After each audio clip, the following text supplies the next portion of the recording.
नहीं जाता है, ये हमारा भ्रम है और ये केवल हमको आपको तोड़ने के लिए सब बनाया गया। बस इनको फोड़ते रहिए, तोड़ते रहिए, काम होता रहेगा।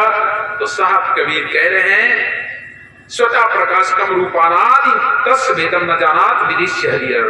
जिसका वेद ब्रह्मा विष्णु महेश भी नहीं जानते हैं, वो स्वयं प्रकाशी सदगुरु इस धरा भूमि पर आने के लिए हैं। इस संसार में अलग पुरुष जब किया बिचारा, लग 84 धागा डारा, 5 तत्व की गुदरी बीनी, 3 गुणन से ठाड़ी कीनी, तामे जीव ब्रह्म और माया समरथ ऐसा खेल बनाया। सृष्टि का उद्भव हो रहा है। प्रथम शब्द सदगुरु ने उच्चारण किया तो जैसे प्रथम शब्द उच्चारण हुआ तो द्वीप लोक का निर्माण हुआ, फिर 16 अंशों का निर्माण हुआ और 16 अंशों में से 5वां अंश निरंजन है। 5वां शब्द उठो झनकारा, काल निरंजन भय होता। 5वें शब्द से काल का जन्म, और जब काल निरंजन का जन्म हुआ उसी का ये खेल है। जितना खेल तुम देख रहे हो सब उसी का खेल है। उसने ये संसार बना दिया। कैसे बनाया कि सत्य पुरुष के 16 अंश प्रकट हुए तो उसमें से 5वां अंश निरंजन है। सभी लोग तो ध्यान भजन पूजन कर रहे हैं, लेकिन वो ध्यान भजन नहीं कर रहा था, वो देख रहा था अपने आप को और साहब को बार बार देख रहा था। मेरे अंदर का प्रकाश, इनका प्रकाश, वो तो एक ही है। फिर मैं इनका क्यों ध्यान करूं, ये समस्या है। मैं इनका क्यों ध्यान करूं?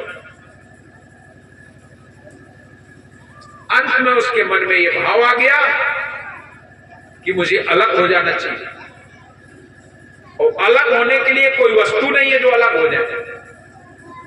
तो जिन्होंने बनाया है वही उन्हीं से अलग हो जाए। कैसे अलग हो जाए? तो अलग होने के लिए भी उसने ये युक्ति बना ली, खुद ही को बुलंद कर इतना कि खुदा तुमसे पूछे कि तेरी रजा क्या है। तपस्या करो, और तपस्या करना शुरू कर दिया। और इतनी कठोर तपस्या की, इतनी कठोर तपस्या की, उस तपस्या को देखकर सत्पुरुष ने वही बात पूछ ली, क्या चाहिए तुम्हें? बहुत तुम कठोर तपस्या कर रहे हो। बड़ा प्रसन्न हो गया। मैं तो यही चाहता था कि मेरे से खुद पूछे कि तुम्हें चाहिए क्या। उसी जगह पे शेर बन गई, खुद ही को बुलंद कर इतना, खुदा तुमसे पूछे तेरी रजा क्या है, तुझे क्या चाहिए। आज नंजन जी ने तपस्या की, इतनी तपस्या की, इतनी तपस्या की कि तपस्या के कारण स्वयं सत्य पुरुष पूछ रहे हैं कि तुझे क्या चाहिए। इतनी कठोर तप क्यों कर रहा है? भजन तो सभी कर रहे हैं, लेकिन तू इतनी तपस्या क्यों कर रहा? लेकिन ये नहीं पता था कि छल के साथ कर रहा है। और तपस्या जब की और पूछा, खुश हो गया। बस उसने तुरंत हाथ जोड़ के कहा कि अगर आप वादा करो देने का तो आओ। बोल बोल क्या चाहिए? बोले मुझे कुछ नहीं चाहिए, मुझे एक अलग राज्य चाहिए, मुझे अलग करना। बस ये अलग वाला सिस्टम वहीं से चला आ रहा है। एक हमारी लड़के के ब्याह करो तुरंत काटा अलग कर देते होते ना। आज तो बिल्कुल ही होगा, पहले तो कुछ दिन चाहे पूरा थोड़ा है, लेकिन आज तो ब्याह हुई के घरे आए, चौथी नहीं चल पाओ को वापस अलग। सबके घर, बहुत कम घर होंगे जिनके घर में अलगाव ना हो, बहुत कम है। अभी कुछ परिवार ऐसे, कुछ परिवार ऐसे हैं जहां अलगाव नहीं है, लेकिन अब उन परिवारों में भी शुरू हो गया है अलग होने की सिस्टम। ये अलग वहीं से शुरू हो गया है। निरंजन जी अपनी बात कह दी कि मुझे अलग राज दे दिया। साहब बोले क्या राज दे दे? कोई बांटने वाली वस्तु होती है तो बांट देते, या तो कोई बांटने की चीजें नहीं। शून्य में क्या बांट दिया जाए? सत्य में, प्रकाश में, प्रकाश ही सही है तो प्रकाश को कैसे बांटा जाए? इतना तुम ले लो, उतना तुम ले लो, शून्य को कैसा बांटा जाए? तो निरंजन जी ने कहा नहीं, आप दयालु हैं, महापुरुष हैं, सत्पुरुष हैं, सर्वज्ञ हैं, सब कुछ है, आप केवल नाम रखो बस हो जाएगा काम। ठीक है, अगर ऐसी बात है तो जाओ, मैं तुम्हारे राज्य का नाम भवसागर रखूं, जाओ तुम भवसागर का राज प्राप्त। जैसे का भवसागर अलग राज प्राप्त की तो अलग होना का मतलब सत्य से दूर होना, और सत्पुरुष से दूर हो गया निरंजन, और जब सत्य पुरुष से निरंजन दूर हो गया तो स्वयं अंधकार में हो गया। अब जब स्वयं अंधकार में हो गया तब घबराया कि मैंने मांग भी लिया और कुछ मिला भी नहीं, ऊपर से प्रकाश भी छीन हो गया, क्योंकि वो तो सत्य पुरुष के प्रकाश से प्रकाशित था। सूर्य से सभी चीज प्रकाशित है, और जो व्यक्ति सूर्य से अलग हो जाए वो कैसे प्रकाश में रह सकता है? कि किसी तरीके से सत्य पुरुष से वो अलग हो गया, उसका जो प्रकाश था क्षीण हो गया, अब वो परेशान, और जब परेशान तो उसने पुनः तपस्या की। अब की बार 64 करोड़ युग तपस्या की थी, और अब की बार पुनः उसने तपस्या की, और इतनी कठोर तपस्या की, और 1-2 साल नहीं 70 करोड़ युग तक तपस्या किया।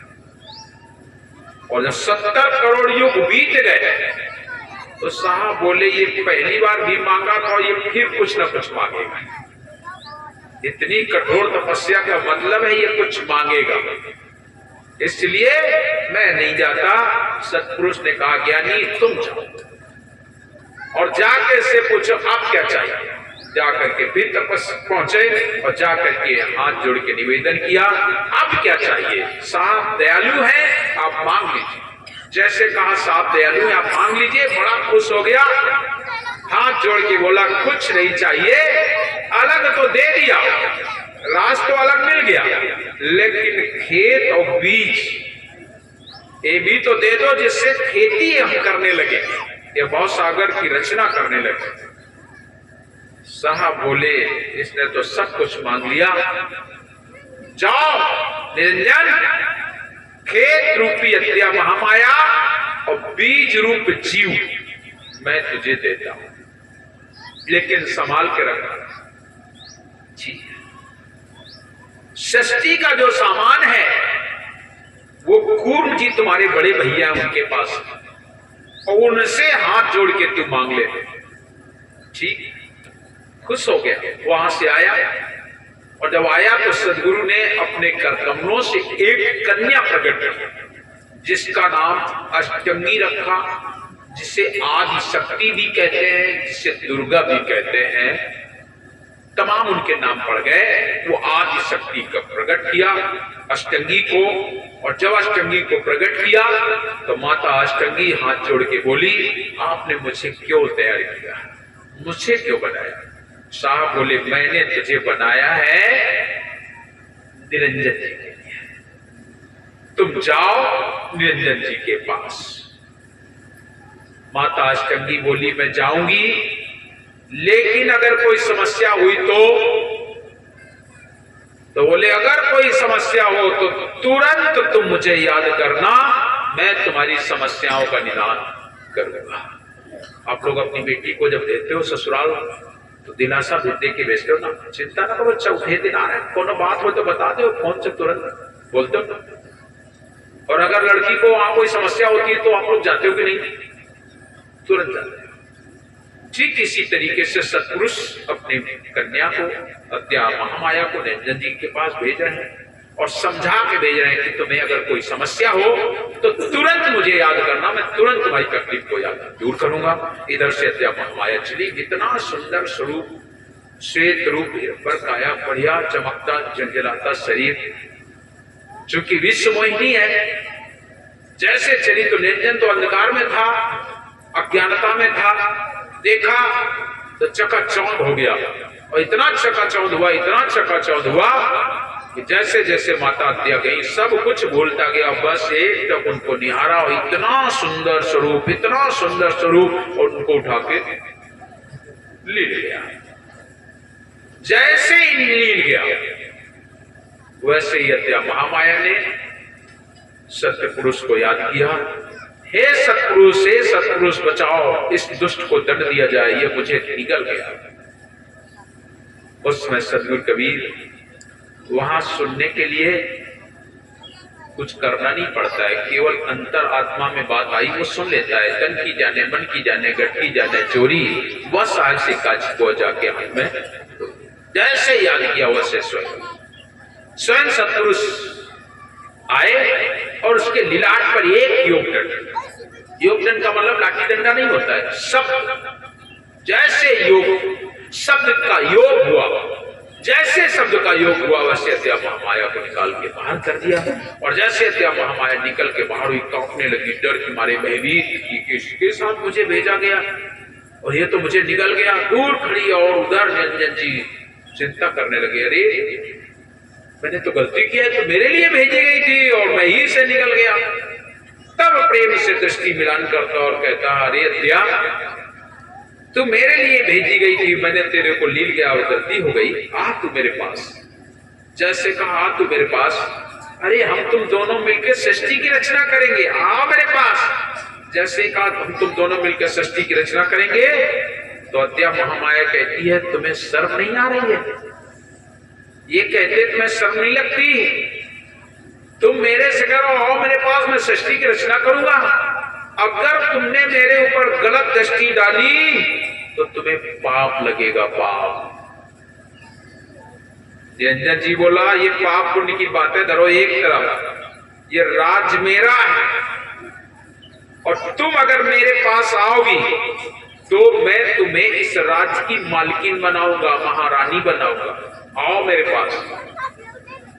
जब ये बातें सुनी तो अत्या महामाया कहती है तुम्हें पाप लगेगा।